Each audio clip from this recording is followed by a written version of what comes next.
se lève toutes et tous, mes amis, pour l'accueillir avec les drapeaux au vent. Tout le monde debout, mes amis. Et les drapeaux au vent.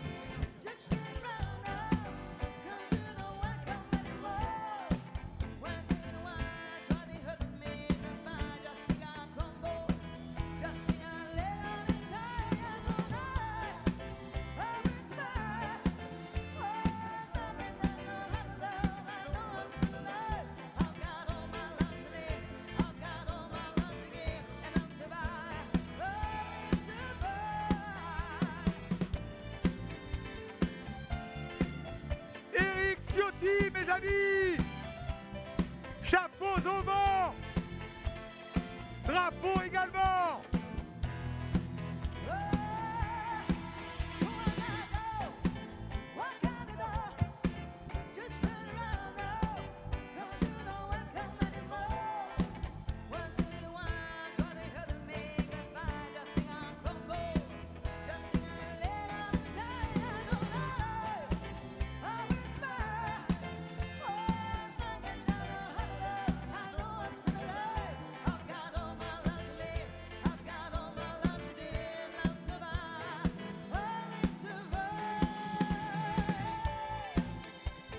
Survivra, mes amis. Éric Ciotti.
Il survivra, mes amis. Éric Ciotti.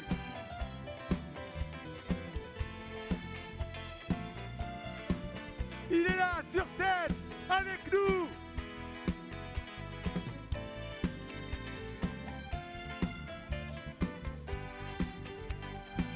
Un tonnerre d'applaudissements, mes amis. Et les drapeaux au vent. Éric Ciotti. Merci, mes amis. Éric, Éric, Éric, Éric. Éric, Éric.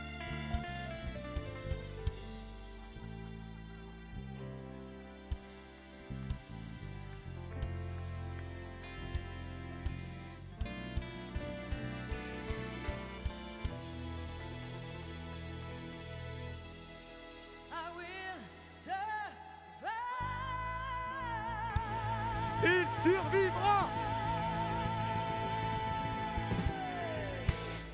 Il survivra, mes amis. Allez, j'appelle au micro. Il est le président des Jeunes Républicains et porte-parole et vice-président des Républicains, Guilhem Carayon.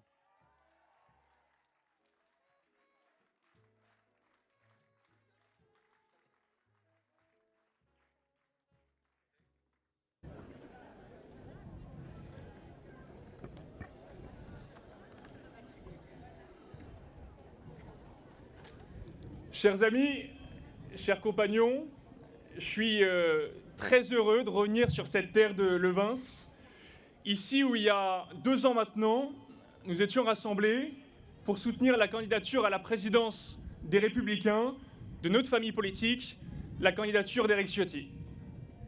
À travers toi, cher Éric, je veux saluer l'homme qui a ouvert une nouvelle page de l'histoire de la droite française. Cette nouvelle page, c'est celle d'une droite courageuse, qui affronte le politiquement correct.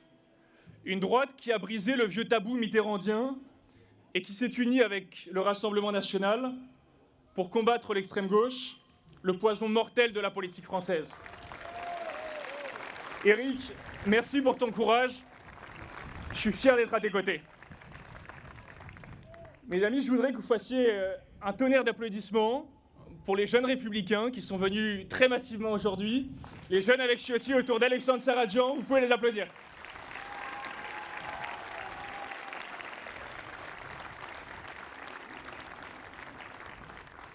Mes amis, nous faisons partie d'un camp qui, aujourd'hui, est lucide sur l'effondrement de notre pays. L'extrême gauche est aux portes du pouvoir. Emmanuel Macron en est le seul responsable et le seul coupable. Notre devoir, c'est de nous opposer aux ennemis de la France, ceux qui qualifient les policiers de barbares, ceux qui traitent nos agriculteurs de pollueurs et les chefs d'entreprise de voleurs. Alors, avec Éric Ciotti, nous avons voulu cette alliance avec le Rassemblement national dans le respect mutuel de nos sensibilités, parce que la situation du pays l'exige. Nous n'avons plus le temps d'attendre, alors que la France poursuit sa plongée dans le chaos. Nous n'avons plus le temps d'attendre alors que les fins de mois des travailleurs, des retraités sont toujours plus difficiles, alors que la politique migratoire est toujours hors de contrôle, alors que les honnêtes gens sont accablés d'impôts, de taxes, de charges pour financer des services publics dont le délitement ne s'arrête jamais. La parenthèse enchantée des JO a été refermée et des drames nous ont rappelé l'ampleur de la crise sécuritaire. Le refus d'obtempérer qui a conduit au décès du gendarme Éric Comines, ici dans les Alpes-Maritimes, est une nouvelle illustration tragique de cette barbarie d'atmosphère qui s'étend partout sur le territoire français. À Mougins, comme à la Grande Motte, où un incendie criminel a été commis dans une synagogue, le mis en cause est un étranger multirécidiviste qu'aucun ministre de l'Intérieur n'a été capable de virer du territoire français. Alors, mes amis aux Républicains, il y a ceux qui voient ce qu'il faut voir et qui veulent agir pour tout changer. Et puis, il y a ceux qui sont assis tranquillement sur leur petite rente électorale. Les vieux barons, les chapeaux à plumes, les vieilles barbes, pour reprendre ton expression, cher Éric, qui font tout pour ne rien changer. Parce qu'au fond, ils n'ont aucun intérêt à bouleverser leur vie. Pendant des années, moi, je les ai entendus, dans ma famille politique, à juste titre, taper sur Macron comme taper sur Mélenchon. Les dernières législatives ont été, au fond, une clarification. Plutôt que de s'unir avec les patriotes sincères, avec les amoureux de la France, ils ont préféré bâtir une alliance contre nature et honteuse avec le camp macroniste et leurs nouveaux amis mélenchonistes. Mes amis, nous n'avons aucune leçon de morale à recevoir de ces gens-là. Mais pour nous, l'histoire ne fait que commencer. On a commémoré il y a 2 jours l'exécution au Mont-Valérien du lieutenant de vaisseau Honoré d'Estienne-d'Orve. C'est lui qui créa Nemrod. C'était le premier réseau de résistance intérieure. Peut-être que les macronistes diraient aujourd'hui que c'était un homme d'extrême droite. Non seulement c'était un amoureux de la France qui ne pouvait pas se résigner à ce que notre pays perde à la fois sa liberté et son honneur. Mes amis, aujourd'hui, nous sommes ces résistants, les héritiers de ceux qui n'ont pas tergiversé, les héritiers de ces combattants, de la liberté et de l'honneur. Parce que nous sommes d'une nation millénaire qui ne se soumet pas, parce que nous sommes un peuple orgueilleux qui ne renonce pas, parce que nous sommes irrésistiblement, passionnément et intensément français. Mes amis, le vent de l'espérance se lève, rien ne pourra l'arrêter. Éric Ciotti a ouvert le chemin du sursaut, ce chemin c'est le nôtre, alors vive la République et vive la France. Merci Guillaume. Et maintenant, mesdames et messieurs, vous la connaissez toutes, je vous l'ai dit tout à l'heure, elle est députée de la 5e circonscription des Alpes. Alpes-Maritimes, conseillère départementale des Alpes-Maritimes, conseillère municipale de Reims, Christelle Deltordi.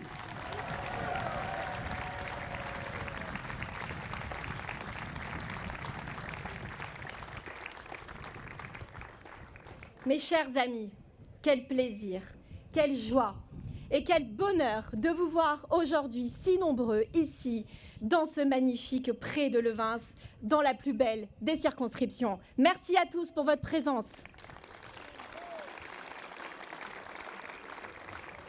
Mes chers amis, rappelez-vous, c'était il y a seulement quelques semaines, lorsque les médias disaient que l'union des droites était une folie, que l'union des droites allait être rejetée, qu'elle allait être reniée, que nous étions deux fous, mon cher Éric. Eh bien, quand je vous vois si nombreux aujourd'hui ici, à nos côtés, je me dis que nous avons fait le bon choix. Le choix du courage, le choix des convictions, le choix du bon sens, oui, le choix de l'union des droites. Cette union des droites tant attendue par les militants, par les sympathisants de droite, par vous toutes et vous tous. Oui, nous avons fait voler en éclats la bien-pensance.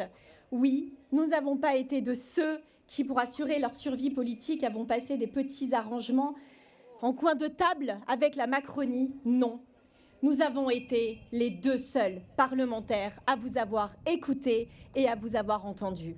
Et c'est une fierté.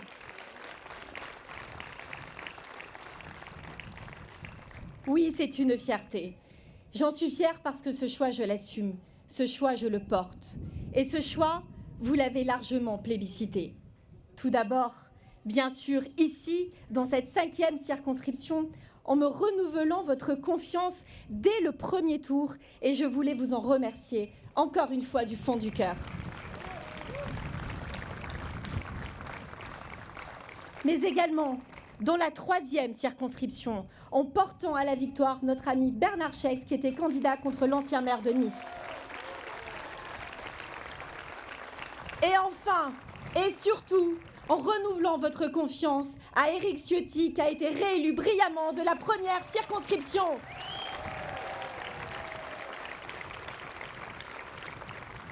Merci à vous toutes et à vous tous. Oui, les urnes se sont exprimées, les urnes ont parlé, vous vous êtes exprimés. Et les résultats sont sans appel. Nous avons gagné 3 circonscriptions, les 3 circonscriptions de Nice. Et cette victoire locale aurait dû être aussi une magnifique victoire nationale. Malheureusement, il s'est passé beaucoup de choses entre le 1er et le 2e tour. Des accords contre nature orchestrés par les chapeaux à plumes, trop paniqués de perdre leurs petits avantages, nous ont menés à 214 désistements. Oui, 214 désistements, dont 127 du nouveau Front populaire, 81 de la Macronie, 3 des divers gauches et 3 des Républicains. Et il ne faut pas se leurrer. Ces désistements n'ont pas été profitables qu'au nouveau Front populaire. Non. Ces désistements ont été largement profitables aux Républicains qui ont pu échapper à l'hécatombe qui leur était prédit pour ces élections législatives.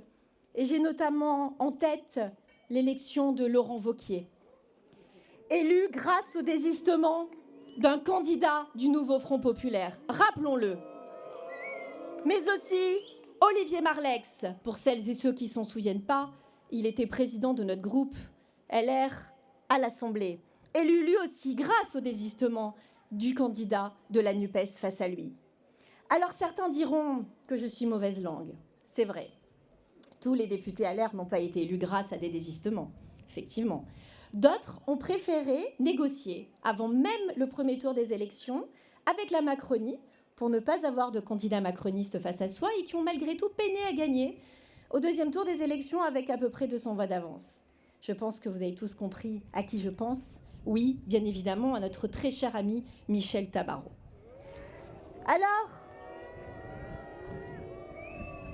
à tous ces grands moralisateurs qui ont loupé, manqué le rendez-vous de l'histoire, le rendez-vous du courage, eh bien j'ai un petit message à leur faire passer aujourd'hui c'est que le bilan désastreux d'Emmanuel Macron, le bilan désastreux de la Macronie, le bilan désastreux de l'extrême gauche, ça sera leur bilan, ça sera leur responsabilité et qu'on sera là en 2027 avec Éric Ciotti pour le leur rappeler.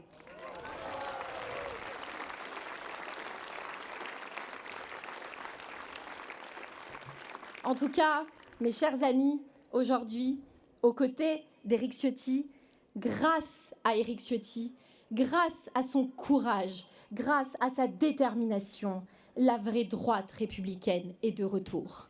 Cette droite qui ne s'excuse pas d'être de droite, cette droite qui ne tergiverse pas, qui ne tremble pas, cette droite au service de la France. Alors ensemble, osons et assumons cette union des droites. Vive la France et vive la République! Je vous remercie. Merci, chère Christelle.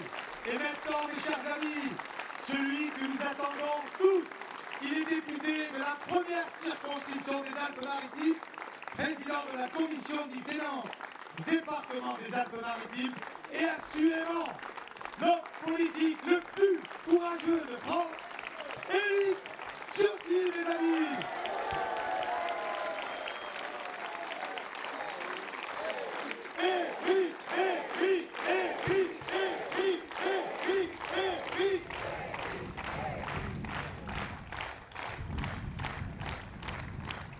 Mes chers amis, quelle joie, quel bonheur de vous voir si nombreux ici sur ce grand pré de Levins, dans lequel puise une part de notre histoire, de nos racines. Merci du fond du cœur pour votre mobilisation, toujours plus nombreuse. Nous sommes aujourd'hui près de 3000 réunis pour porter nos valeurs, nos idées, nos convictions. Venus de Nice, des Alpes-Maritimes, mais aussi de toute la France, vous incarnez cette France des valeurs et des convictions. Vous êtes pour moi ce qu'il y a de plus précieux. Vous êtes le ciment de la fidélité, de l'amitié. Nous avons tissé depuis tant d'années ces liens de solidarité, bien sûr ici, dans les Alpes-Maritimes, dans les quartiers de Nice, dans nos villages, dans nos vallées. Merci à tous ceux qui, depuis tant d'années, ont toujours été fidèles, mobilisés, engagés, de tous les combats, de tous les instants. Je veux aujourd'hui saluer tous les maires, tous les conseillers départementaux de notre majorité départementale autour de Charlans-Ginesy, qui sont là, qui sont présents. Vous êtes plus d'une centaine. Merci à vous pour votre fidélité. Et puis, je veux saluer tous les militants de la France qui nous ont portés lors de ces dernières élections législatives. Et aujourd'hui, c'est un bonheur que d'accueillir ici, dans les Alpes-Maritimes, ici à Levins, ici dans ces terres du comté de Nice, nos 16 députés que je salue avec reconnaissance.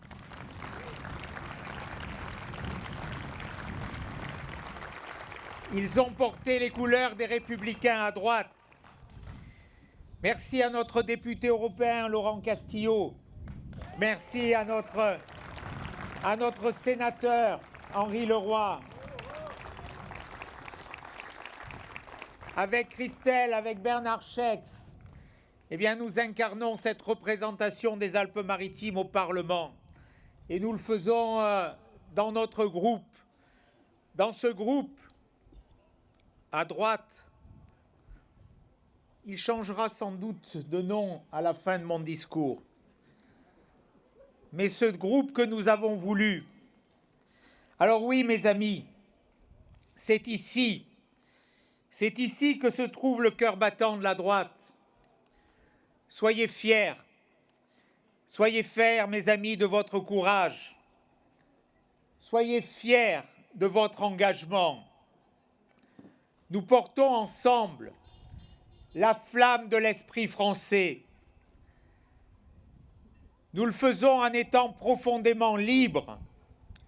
Ici, nous ne cherchons pas la bénédiction du petit Paris mondain.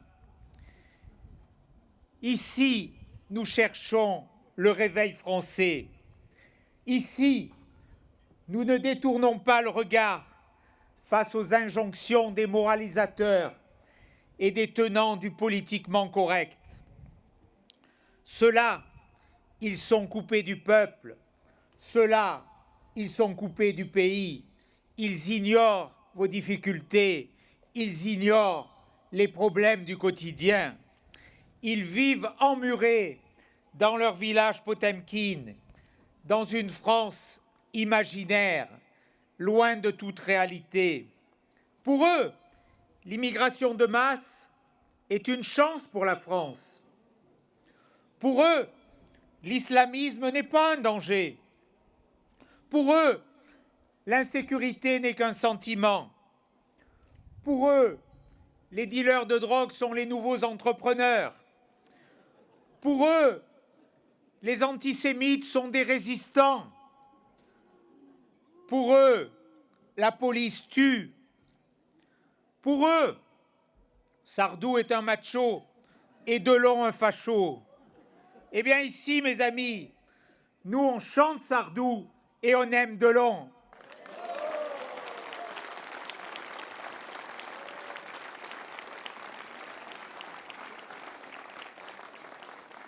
Et tout simplement, nous ici, on aime la France dans sa histoire, dans sa richesse, avec toutes ses parts de territoire. Ici, on croit en la France. Pour nous, la France apprend aux enfants que la réussite récompense le travail et l'effort. Pour nous, la France exige des devoirs avant de donner des droits. Pour nous, la République dit à l'étranger que s'il ne respecte pas la loi, ce sera pour lui la prison et l'avion.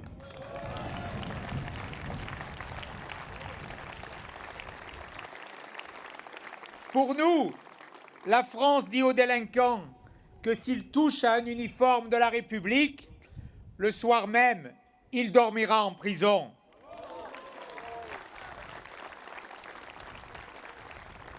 Pour nous, la France dit aux islamistes qu'ils ne sont pas chez eux en France et qu'ils ne le seront jamais.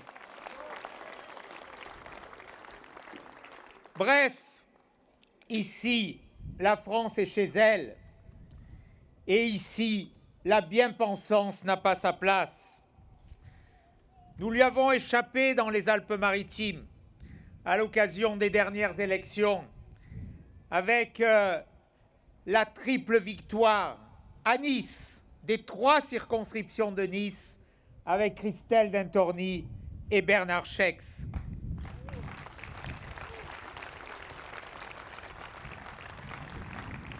Comme nous y avons échappé dans ces circonscriptions que portent nos amis du groupe à droite. Ici règne un esprit gaulliste, allergique au renoncement, un esprit rebelle aussi, celui de Catherine Ségurane, que connaissent un peu moins nos amis. Mais pour eux, je le rappelle, c'est celle qui, en 1543, avait chassé les Ottomans de Nice. C'est pour cela que je suis fier de nos racines. Les racines, un mot honni, banni, méprisé dans les hautes sphères qui nous dirigent. Pourtant, c'est dans ces racines que nous puisons notre engagement politique. C'est dans ces racines que je puise mon engagement, mes valeurs, mes convictions. Très jeune, déjà, Et oui, ça fait loin.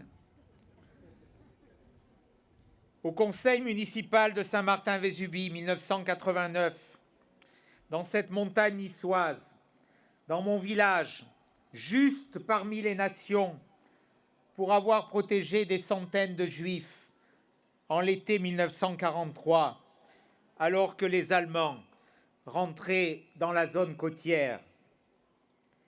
Mes valeurs, ce sont celles du gaullisme, nourries par une certaine idée de la France, que m'ont transmis mon oncle résistant, venu de Corrèze, pour intégrer la première division des Français libres, et mon grand-père, prisonnier de guerre. Mes valeurs sont celles du travail, de l'entreprise, de l'artisanat, forgées dans la quincaillerie familiale à Nice, boulevard Jean Jaurès, ou dans la menuiserie de mon grand-père à Saint-Martin-Vésubie. Mon engagement, c'est celui de la liberté, de l'identité, de l'autorité. Alors oui, ces valeurs sont étrangères à ceux qui nous dirigent depuis trop longtemps. Ces valeurs sont étrangères à M. Macron, comme elles sont étrangères à la gauche, comme elles sont étrangères à leurs alliés. Hélas, c'est le drame de notre pays, depuis longtemps, trop longtemps, tant d'années. Voilà justement pourquoi nous subissons ce grand effondrement. Au sommet de l'État d'abord. Le macronisme, fils du hollandisme, a provoqué le déclin français. Le en même temps, cette idéologie tant nuisible, le en même temps n'a réglé aucun problème majeur du pays. L'eau tiède, l'absence de cap distille un poison mortel. Cette faillite, mes amis, la veuve du gendarme Éric Comines, tué il y a 3 jours par un chauffard multirécidiviste à Mougins, l'a si bien décrite dans ses larmes de colère. Oui, la France, quelque part, a tué son mari. Oui, elle a raison d'avoir souligné que depuis 1981, la France a perdu toute boussole. Oui, l'idéologie mitterrandienne a semé les raisins de cette colère et du déclassement. Merci à Harmonie Comines pour son extraordinaire courage dans ce drame terrible qui la touche avec ses enfants.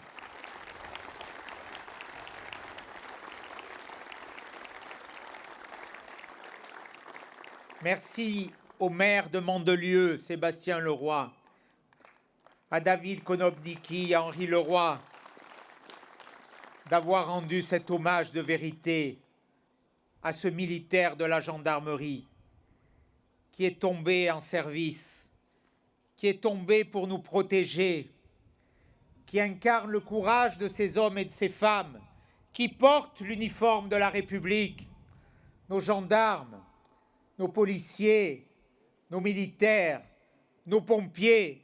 Beaucoup sont ici aujourd'hui. Je veux les saluer et leur dire mon infinie reconnaissance.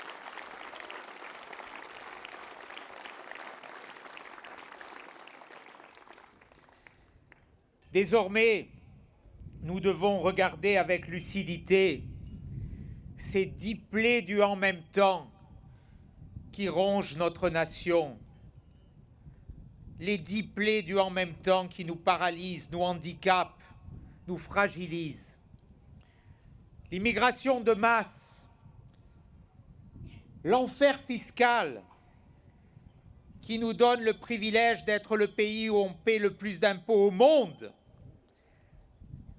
la soumission trop fréquente à l'islamisme, la dévotion au wokisme dans certaines écoles, comme celle que j'ai fréquentée, Sciences Po, aujourd'hui inféodée aux pires idéologies wokistes, la lâcheté face aux narcotrafiquants, l'abandon du nucléaire, le mépris de nos agriculteurs, de notre France rurale, de ses traditions.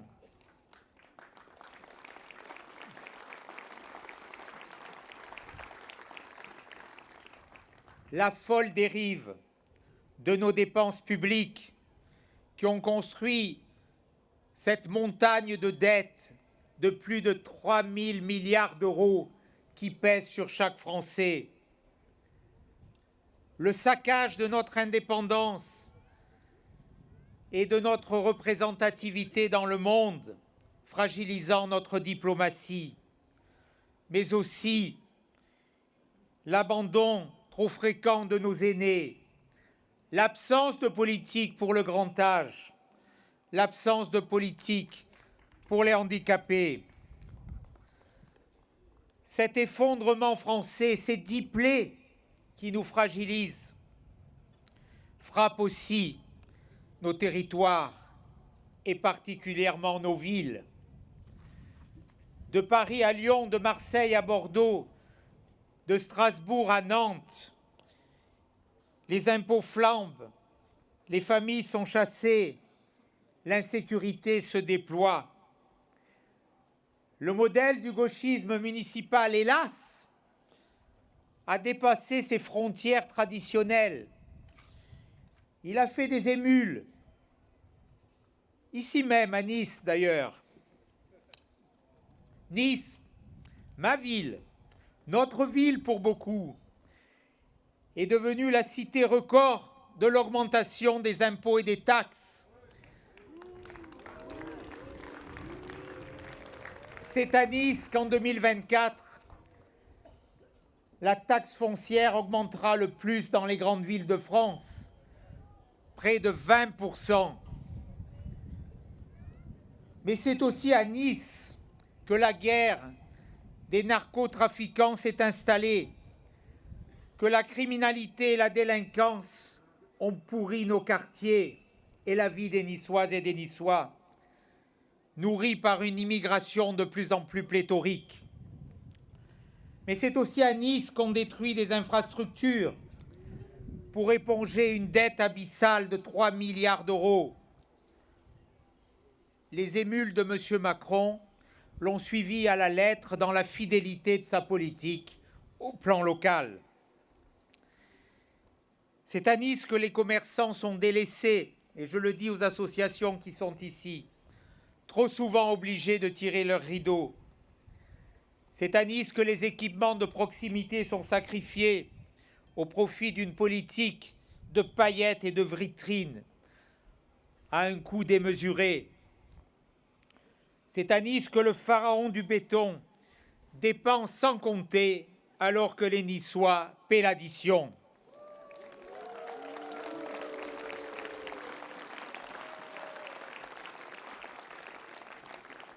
La politique culturelle est en jachère.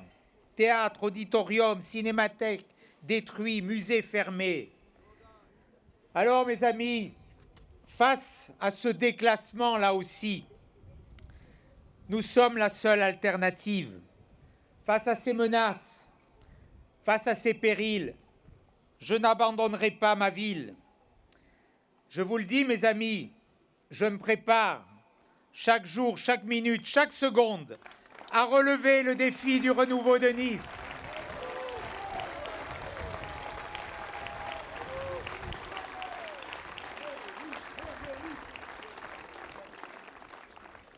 À Nice, comme partout en France, notre responsabilité sera immense pour redresser le pays et nos collectivités.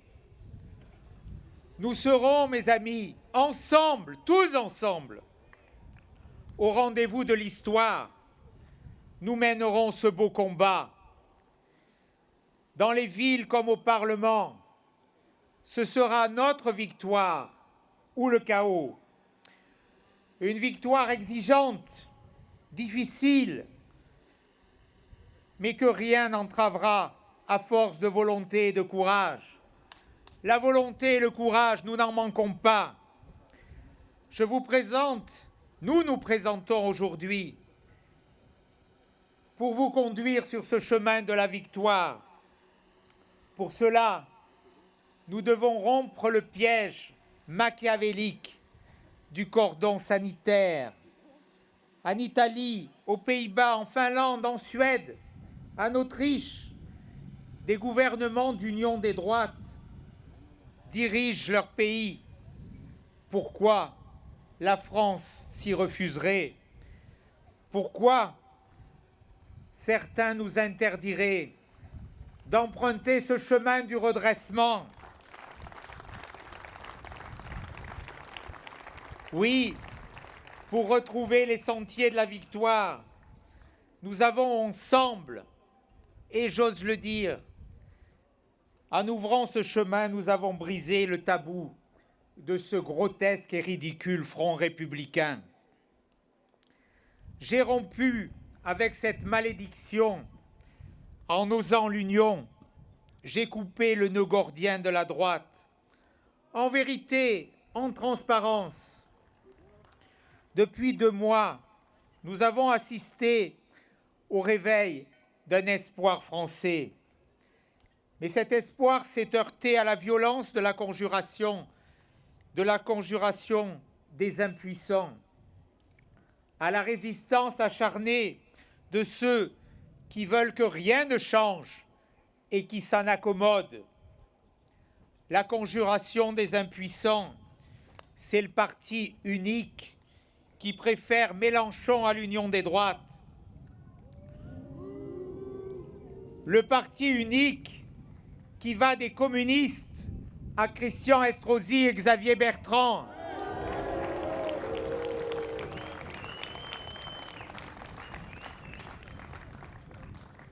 Le parti unique qui préfère LFI à Ciotti.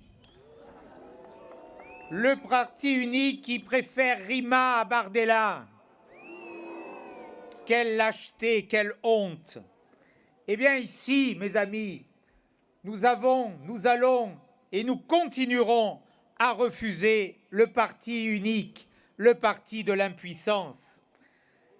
Si nous sommes si nombreux aujourd'hui, c'est pour justement lancer ce défi à tous ceux qui ont rendu cette France si impuissante.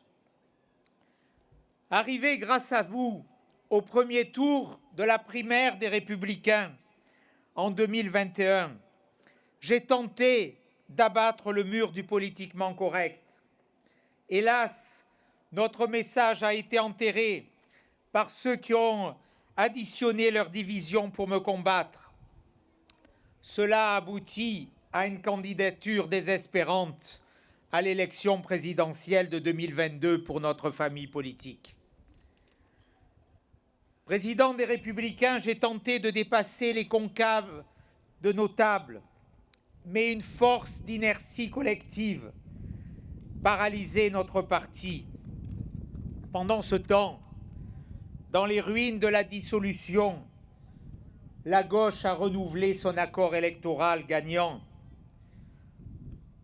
Sans hésitation, sans fausse pudeur, sans honte de s'allier au pire de ce que représente aujourd'hui la politique, c'est-à-dire les insoumis, ceux qui violent, ceux qui portent atteinte aux lois de la République, ceux qui sont complaisants avec l'antisémitisme. Face à ce péril majeur pour la France, eh bien oui, j'ai pris mes responsabilités. De leur côté, Guilhem le rappelait, les chapeaux à plumes de nos instances ont refusé de consulter les militants sur cet accord électoral que je leur proposais. Un accord dans l'indépendance avec le Rassemblement national de Jordan Bardella.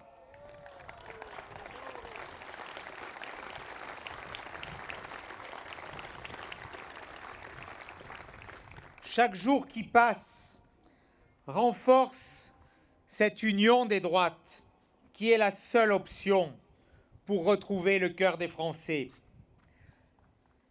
Aujourd'hui, c'est dans ce chaos que certains à droite ont voulu un pacte législatif avec Emmanuel Macron. Mais pourquoi offrir une béquille à un président en fin de règne, massivement rejeté par les Français? Notre responsabilité n'est pas de sauver M. Macron. Notre devoir, c'est de redresser la France. Pour cela, j'ai besoin de vous. J'ai besoin de votre force. J'ai besoin de votre courage. Nous devons tout reconstruire, tout repenser. La marque, les Républicains, est aujourd'hui dépassée. Soyons lucides, discrédités par ces défaites, discrédités par ses contradictions, discrédités par son manque de courage. Alors oui, pour renaître, il faut savoir tout changer, il faut oser tout changer. Afin de renouer avec la victoire, je vous propose aujourd'hui de refonder notre famille politique.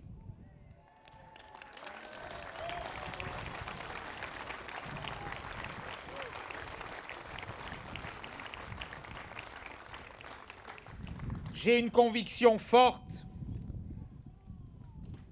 L'union des droites pour la République doit s'installer durablement au gouvernement de la France et guider notre vie politique. Oui, mes amis, l'union des droites pour la République sera ce grand parti de droite.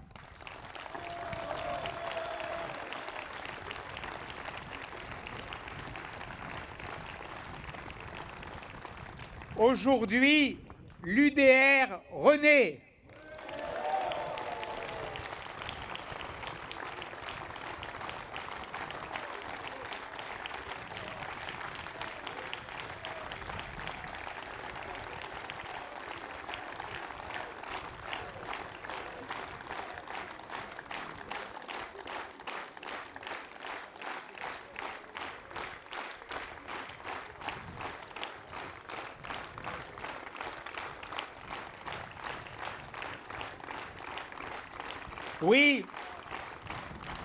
Oui, l'UDR, un vaste mouvement populaire. Ce mouvement qu'avait voulu le général de Gaulle face au péril de mai 68, lorsqu'il rebaptisa le mouvement gaulliste pour réunir ses députés et leurs alliés. Il réalisa l'union des patriotes pour sauver la France. 60 ans plus tard, l'union des droites n'a jamais été aussi indispensable. Alors ensemble, nous allons construire cette grande famille politique. L'UDR sera un grand parti indépendant. La liberté sera son ADN. La liberté économique sera son étendard. Nous serons le grand parti des entrepreneurs, celui de l'initiative, celui des conquérants. Seul, mes amis, nous le savons, la liberté redonnera aux Français le travail, la prospérité, l'espoir et la dignité. Pour nous, l'État est devenu obèse. Dans son interventionnisme débridé qui va au cœur de la vie de chaque citoyen. Pour nous, l'État est devenu impuissant lorsqu'il s'agit de protéger ses concitoyens en armant nos policiers, nos militaires, nos gendarmes, nos magistrats. Cet État est devenu impuissant à rendre la justice, à dire la sanction pour qu'elle soit qu'elle prive ceux qui veulent commettre des délits de leur force. Oui, cet État n'a cessé d'empiéter sur nos libertés, sur ceux des Françaises et des Français qui travaillent et qui entreprennent. Alors oui, la bureaucratie sera notre ennemi, l'entrepreneur notre modèle. Aujourd'hui, la France a rompu l'équilibre entre la liberté et l'égalité. Nous devons rétablir cet équilibre. Pour cela, le collectivisme doit reculer. La liberté avancer. L'UDR portera ses fonds baptismaux sur 3 piliers. La liberté pour sortir du socialisme.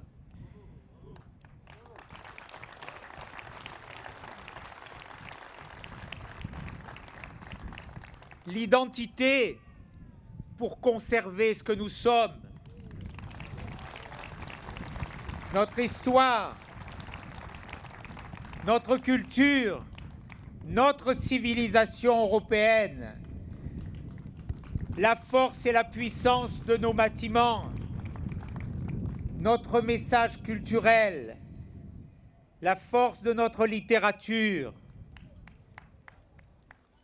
la force de notre culture que nous ne pouvons voir caricaturée dans le wokisme qu'on a vu apparaître lors de la cérémonie d'ouverture des Jeux olympiques.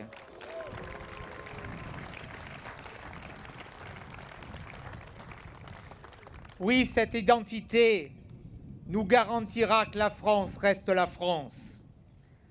L'autorité, enfin, sans laquelle rien n'est possible. Notre projet sur la France reposera sur des mesures, des dispositions inédites. Nous allons les construire avec notre groupe à l'Assemblée nationale, au Sénat, au Parlement européen, chaque jour.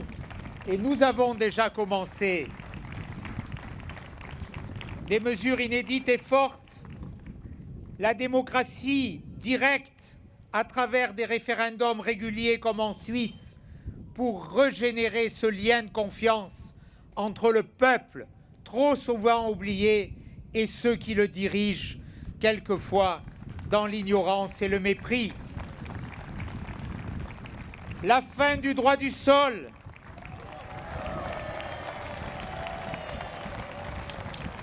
Et la préférence nationale pour sortir de l'immigration de masse. La double peine pour que les délinquants et criminels étrangers subissent enfin le sort qu'ils méritent, c'est-à-dire le recours direct vers leur terre d'origine.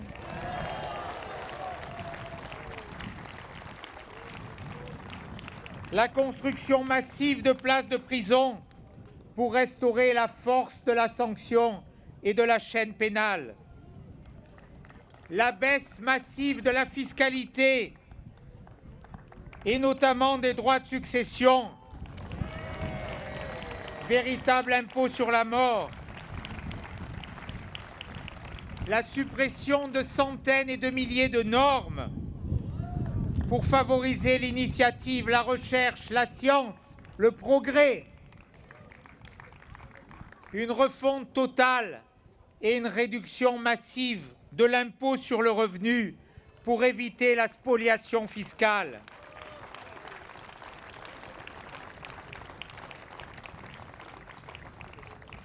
La relance du nucléaire pour préserver l'environnement et notre indépendance énergétique. Le rapprochement du salaire net du salaire brut pour favoriser le pouvoir d'achat de trop de Français qui triment, qui travaillent et qui sont insuffisamment récompensés par rapport à ceux qui ne font rien et qui bénéficient de la solidarité nationale.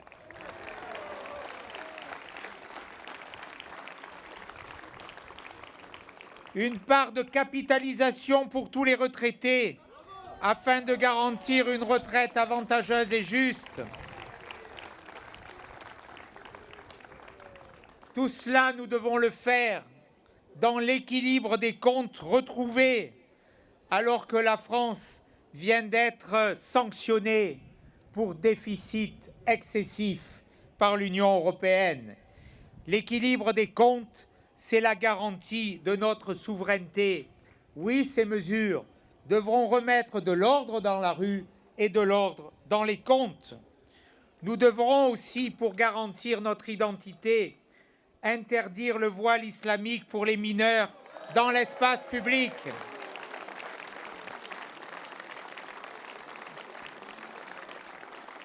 Et pour les adultes, dans les espaces de service public. La fin de la loi SRU pour rendre leur liberté aux communes.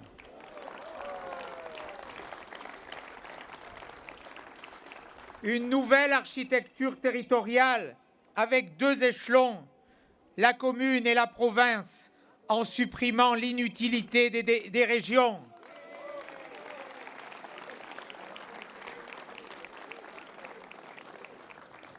Aucune commune ne pourra être contrainte d'adhérer ou de rester dans une intercommunalité de façon forcée. Je le dis à tous les maires qui subissent aujourd'hui cette pression.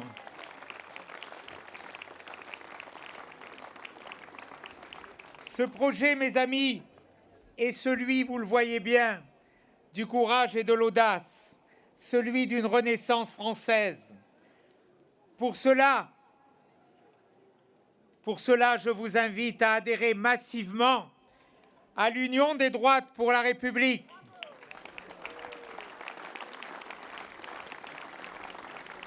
Je vous invite à propager la nouvelle. Ensemble, faisons de l'UDR le grand parti de la droite populaire.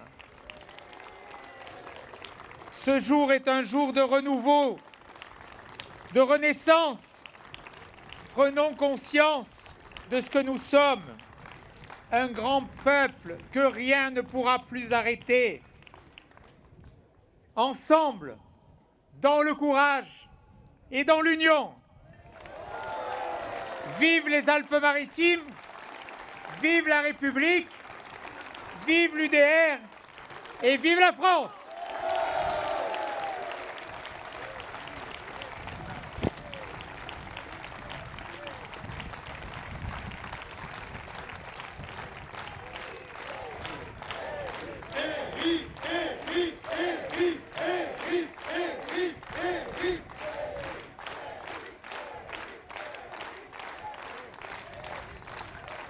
Mes amis, place à notre hymne national que nous aimons tous, la Marseillaise. À nos enfants de la patrie, le jour de gloire est arrivé. Contre nous de la tyrannie, l'étendard sanglant élevé, l'étendard sanglant élevé. Entendez-vous dans les campagnes mugir ces féroces soldats?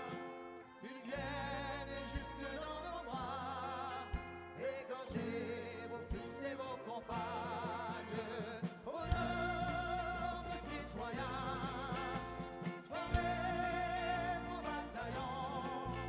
Marchons, marchons, passons après nos sillons. Merci. Et maintenant nos racines, mes amis. Nissa la bella. Viva, viva, Nissa la bella.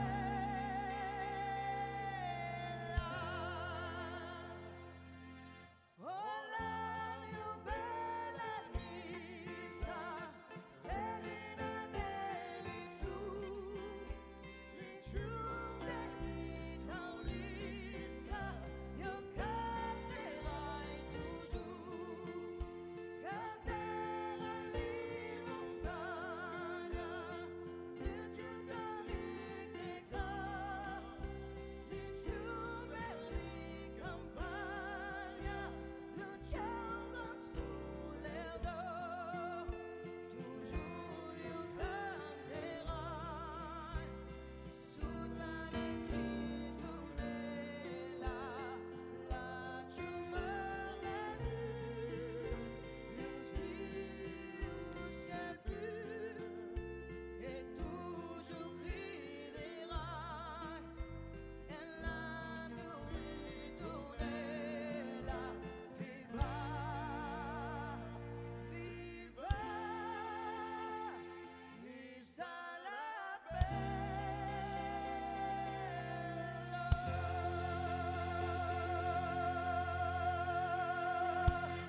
amis, restez debout avec les drapeaux au vent.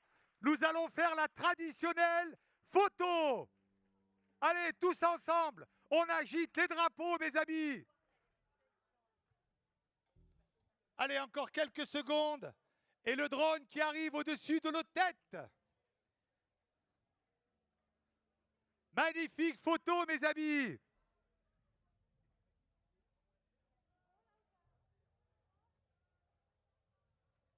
Allez, on salue tous pour immortaliser cette magnifique journée avec Éric Ciotti, mes amis.